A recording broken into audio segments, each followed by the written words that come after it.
మీనరాశి వాళ్లకు ఈ వారం తమ యొక్క అంతరంగంలో అంటే లోపల ఉన్నటువంటి భావాలు ఏవైతే ఉంటాయో, అనుమానాలు ఏవైతే ఉంటాయో, సందేహాలు ఏవైతే ఉంటాయో వాటిల్లో స్పష్టత కోసం ఎదురు చూస్తూ ఉంటారు. భావోద్వేగాల కంటే వాస్తవాలపైనే ఎక్కువగా మీరు ఆధారపడేటటువంటి ప్రయత్నం చేయండి. అలాగే ఉద్యోగ వ్యవహారాల్లో ఉన్నతాధికారులు మీకు అప్పచెప్పినటువంటి బాధ్యతలు ఏవైతే ఉంటాయో వాటిని చాలా క్రమశిక్షణతో పూర్తి చేసేటటువంటి ప్రయత్నం చేయడం ద్వారా మంచి పేరు ప్రఖ్యాతులు మీరు సాధించుకోవచ్చు. వైద్య సేవలు, అలాగే కళలు, ఆధ్యాత్మిక పరమైనటువంటి అంశాల్లో ఈ వారం పలు రకాల సేవా కార్యక్రమాల్లో పాల్గొంటూ ఉంటారు. ఇతరులకు ఉపయోగపడేటటువంటి ప్రయత్నం చేస్తుంటారు. ఆదాయ మార్గాలు బాగా ఉంటాయి. అయినప్పటికీ కూడా కుటుంబ అవసరాలు పెరుగుతుంటాయి. ప్రయాణాల కారణంగా అదనపు ఖర్చులు పెరిగేటటువంటి సూచనలు ఉన్నాయి. దూర ప్రాంతాల ప్రయాణాలు చేసే అవకాశాలు ఉన్నాయి.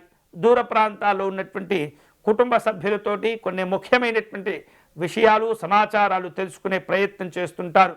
అలాగే మీ యొక్క కుటుంబ సభ్యులకు మీ యొక్క అవసరాలు, మీ యొక్క సలహాలు, సూచనలు ఉపయోగపడుతూ ఉంటాయి. విద్యార్థులకు ఈ వారం చక్కగా ఉంటుంది. జ్ఞాపక శక్తిని మరింతగా పెంచుకునేటటువంటి ప్రయత్నం చేయండి.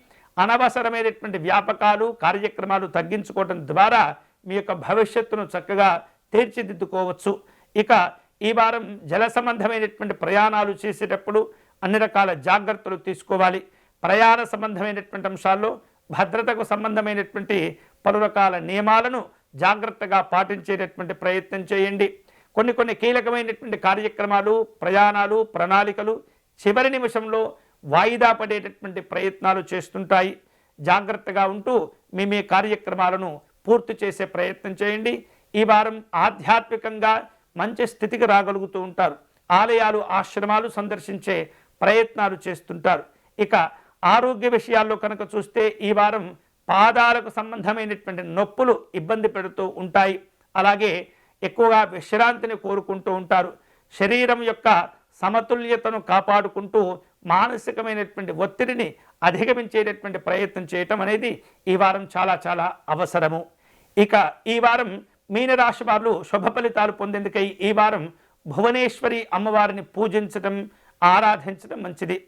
మహాలక్ష్మి అమ్మవారికి అర్చించడము, కుంకుమ పూజను నిర్వహించడము, తామర పుష్పాలతో అర్చన నిర్వహించడము, అమ్మవారికి చక్కగా చక్కెర పొంగలు నివేదించడం లేదా ఆవు పాలను నివేదించడం ద్వారా మీరు అనుకునేటటువంటి పనులన్నీ కూడా చక్కగా పూర్తి చేసేందుకు మహాలక్ష్మి అమ్మవారి యొక్క ఆరాధన, భువనేశ్వరి అమ్మవారి స్తోత్రపారాయణం మీకు ఉపయోగపడుతుంది.